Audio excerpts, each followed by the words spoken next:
My day visiting victims of Saturday's state-backed terrorism and violence. From Abule Ado to Surulere to Apapa to Ikeja, I met with young men and women that had bullets lodged in their chin, in their face. Just as about to come and take a seat here, I was told that one of our polling agents from Ward K1 in Trade Fair just passed away. I saw people with lacerations cut all over their body, young men with fractured legs that we had to pay over 800,000 for their surgery. And I want to take this moment to reach out to all of these people that in spite of all the attempts to put fear in them, they stood against it and came out in hope and courage. That I am with you. We are with you. Myself, my deputy governor, the party, we are together, we are with you, we are by your side. And it is not just lip service. Today we launched the platform called GRVcares2023.com. Please, anyone that has been a victim of electoral violence, log onto this website, upload evidence of this violence, upload your hospital bills, upload a police report if you have it, and we will offset your hospital bills. Because empathy and love is not just lip service, it's in the action. Love is action. And for people that came out in hope and courage, we are going to show that we stand by you, we value you, and we appreciate you. Yesterday, Senator Bola Ahmed Tinubu called for healing. But healing cannot happen without justice. The APC unleashed evil on Lagosians, spiritually with their fetish diabolic rites that were done during the day, and physically with violence that was unleashed on all Lagosians. There's an attempt to make this seem as though it was a Yoruba versus Igbo situation, and it was limited to certain areas, but it was widespread across the whole of Lagos. From Koshofe to Shomolu to Ikeja, everybody was affected. Everybody was disenfranchised. Yet they want peace, but it's not really peace that they want. They want the peace of a graveyard. They want healing without addressing the issues of bringing justice, so they want the healing of the dead. The thrust of my message is not to the evil cult organization of the APC, but it is to the indigenous Lagosians and Lagosians at large. We cannot afford to have an bureaucracy, a militant type of government in Lagos State. We all believe that we had gone past this type of politics. We all believe that democracy had been deepened. But we saw not just violence and diabolic means of trying to restrain and belittle the people of Lagos to create a one-party state, all the way from Ikoyi to Ikeja to Ikorodu, were all disenfranchised. They could not campaign based on their past record, so they stoked ethnic strife. For the ambition of one man and his cult, the entire credibility that INEC had built over the last 4 years was ripped into shreds in one day. For the ambition of one man and his cult, we saw our traditional institutions reduced to pawns, to tools, or rites that were supposed to be done at night and witnessed by only the people that have been initiated into the Oro institution, was being done during the day, invoking in broad daylight the spell that Senator Tinubu and his cult have used to keep Lagos bound. There was no election in Lagos State. It was violence at multiple levels, physically and diabolically. On this ambition, they sowed seeds that potentially can lead to things that we have seen in other countries like the Rwandan genocide. Seeds of discord, seeds that othered our neighbors and people that we have known and have balance and harmony in this state. My dear Lagosians, our enemy they are not our neighbors or our visitors or fellow Lagosians. Regardless of their diverse tongues, our common enemy is violence, insecurity, poverty, stagnation, corruption, and underdevelopment. And the same people responsible for all the things I've listed weaponize poverty and ethnicity to distract us from their evil endeavors and diabolical activities. We will never have free and fair elections under a Tinubu presidency because we can see by their antecedents, you can predict what is to come.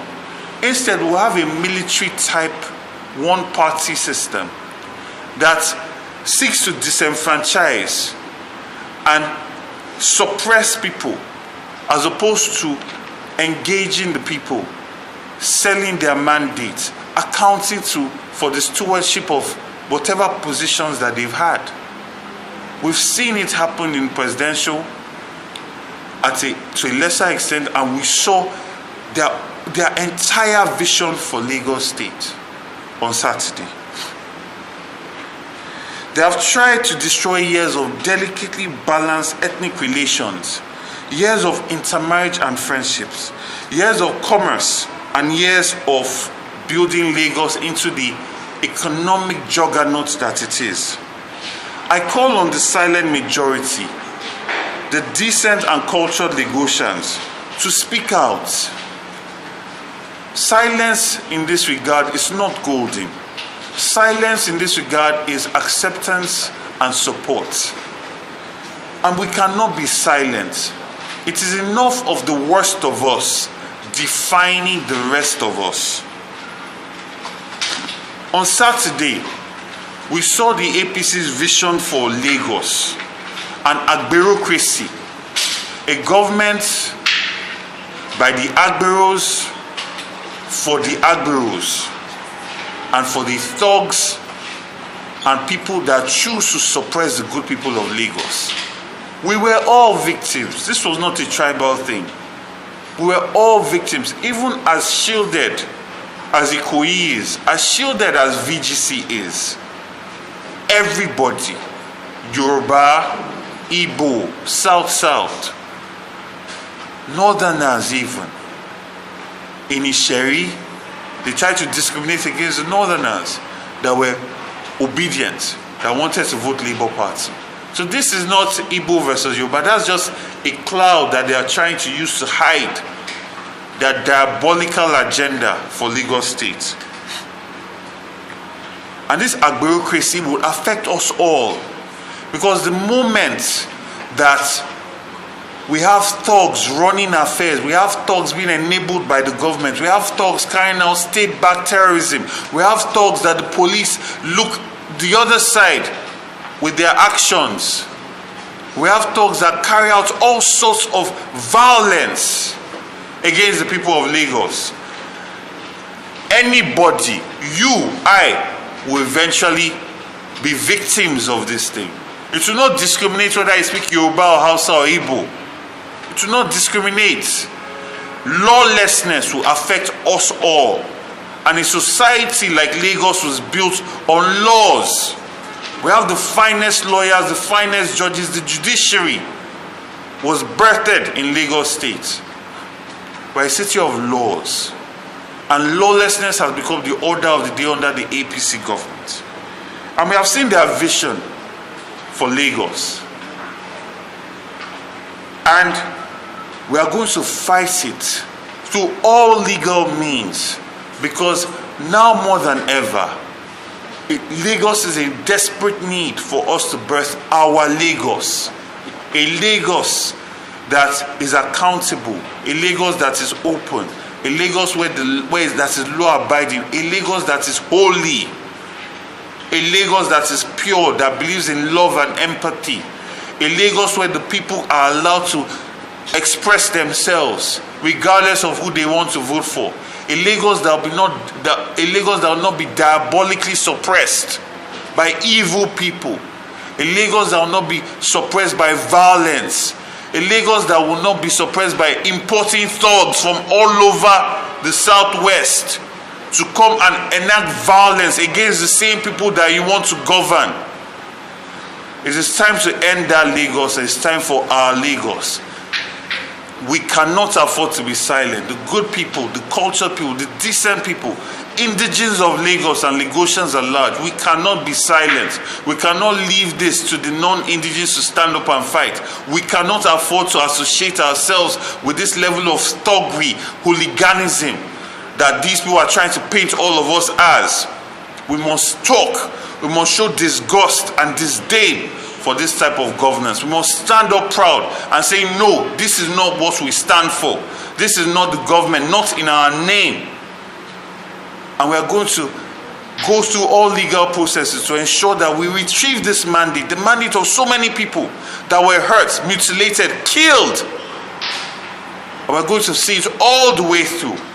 But this call is to you, people of Lagos. This is not the time for silence. We need you to speak up. We cannot afford for this discord to come in the south. These are two of the greatest ethnicities, greatest tribes in Nigeria and in Africa as a whole. In their coming together in a handshake across the Niger, Nigeria is unstoppable. And we will not allow one man, because of his selfish ambition, to destroy this work that Afenifere, the Pandef, the Middle Belt, all this far that have tried so hard to bring us together. We will not allow the ambition of one man to destroy it. So I'm here to speak to you, to your hearts, to your minds. Please, this is not time for silence. Reach out to people. Reach out to our fellow Lagosians and Lagosians at large. And let us seek to stand against this oppression, because it is only in the presence of justice that healing can begin. God bless you, Lagos. We love you. And for those that were harmed during this event, please log on to GRV Cares 2023. We're going to show our love by offsetting your bills, your hospital bills, because we stand by you and we are proud of you for making decisions based on hope and not fear. God bless you. Thank you very much.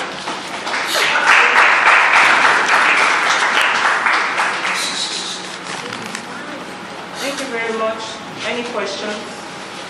Please start by introducing yourself, your media house, and then your question.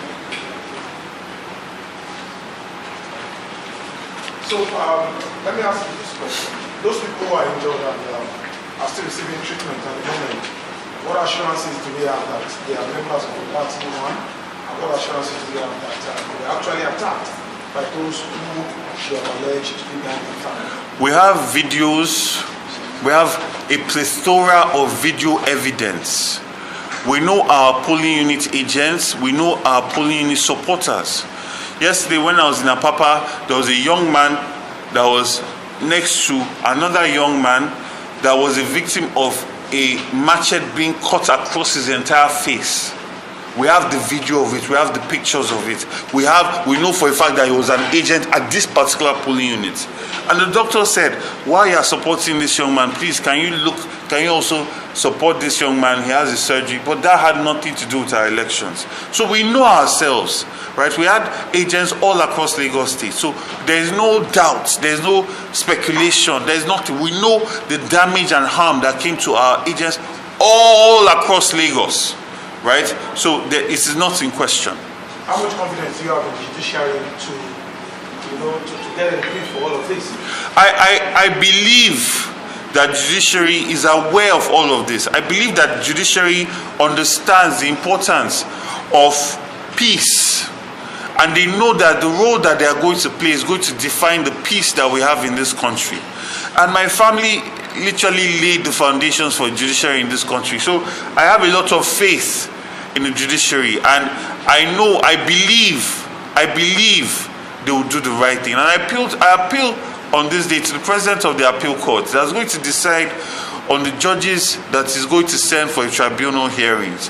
And I appeal to him today that he should do his due diligence on these men and women and ensure that they are not people that are easily corruptible, not people that can be bought, because we are struggling for the soul, not just of Lagos at this point, but of Nigeria. We are struggling to preserve democracy, trying to preserve democracy and not have it evolve into a bureaucracy. A situation where thugs and militants determine our leadership, and we cannot vent or hold our politicians to account because they are going to use matches and guns to suppress us and silence us. This is what is at stake right now, our future. And we cannot afford for it to go into the hands of these evil, diabolical people. I'm not the bearer of bad news. My name is Neo from New Central. If you do go to court, but let's say you didn't get back your mandate, what's next for GRV? We are going to follow the court process all the way to the Supreme Court. And aside from that, simultaneously, we are strengthening this new movement. If you notice, from when I first came out in politics, I said my mission is to bring an entire new voter demographic to the ballot box. Because the ones that have been there all this time are mainly people that vote based on their stomach. Because people are poor, people are suffering. And politicians have weaponized this poverty. So it only makes sense that people that go to work, that have a job, that can afford to say no to 1,000 naira, to 5,000 naira, are also part of this equation that determines our leadership. So we are going to nurture this new voter demographic. We are going to strengthen our political structures. We are going to engage more with the rural communities, with people that have been left behind. We are going to ensure that people, this movement is galvanized fully, so that we are producing local government chairmen, right? We stand strong in any potential political position that is going to come forward, and continue to push for the interests of Lagosians and Nigerians at large. My name is Faith from Olaru. During the presidential election, Labour Party had much votes and didn't complain much of about this and and all that. But now, what has changed? And you know, in democracy, it's a game of numbers. Are you complaining about the process or the actual number of votes that the party got? If you watch the interviews that I had interviews on Rallies TV, I gave press conferences, and I complained about the rape of elections during the presidential election. Because our situation room shows that we had over 900,000 votes compared to what they announced for us. Our situation room we also saw a lot of violence, a lot of intimidation, a lot of suppression, but it was nothing compared to the militia attack that was unleashed on the whole of Lagos on Saturday. What we are complaining about is not numbers. Please don't get me wrong. It is the new type of democracy.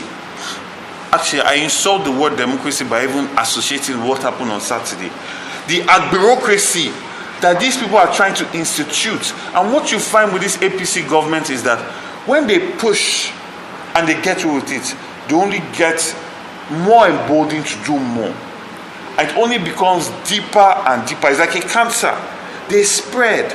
They will infect the judiciary, compromise them as much as they can. Then they go into INEC, compromise it. They go into our traditional institutions, they compromise it all through.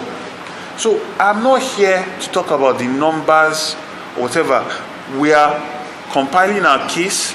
My legal team is already on top of it. We are filing our case. That's not what the topic of conversation is. The topic of conversation is that well-meaning Lagosians, indigenes of Lagos, must stand up and show that they are disdain, because they are talking about it. They are writing articles. But we must not let these people believe that this is the new normal. We must stand up against it. We must show that their government is without legitimacy, because it was broad daylight rape. How do you, in Oregon, which is predominantly Yoruba, you chase away with planks and matches all the polling unit agents? In Ikeja, in Koshofe, in Shomolu, you are shooting people are dying. Are we having an election or is it war? Right? And that is what we are bringing, because we cannot afford to be quiet. You see, in Nigeria, a lot of things are done and then they're swept under the carpet. A snake came and it swallowed 600 million or 60 million. We laugh about it, it's swept under the carpet. They are doing an inquiry into the accounts of an institution, they burn it down, we laugh about it, it's swept under the carpet. And we are just experiencing Nigeria that is getting worse and worse and worse. My father told me of a Nigeria that was better in his day. His father told him of a Nigeria that was better in his day. Today, I can tell my children that I know a Nigeria that was better than what I'm experiencing today. So at what point are we going to stand and say, no, enough is enough? And that is why I'm calling this. To let people know, we are not going to go into the dark. We are not going to go into silence. We are going to stand up and consistently be pointing out the diabolical, violent process that happened on Saturday and the lack of legitimacy that this government has. Thank you. Nicholas from Inspiration FM. My question is, like your principal is also going to the court to claim his mandate. You're also going to do the same. But you talk about how APC have been able to affect the judiciary in a kind of way. And there are a lot of common men out there who don't believe the Supreme Court is going to give a verdict that will favor the Labour Party. So what do you have to say concerning the judiciary? I make my decisions out of hope, not fear. You see, I've been to courts in this whole process. I got an injunction, a mandamus order against INEC to make sure that they transmit results from the polling units. I got it through the judiciary in Lagos State here.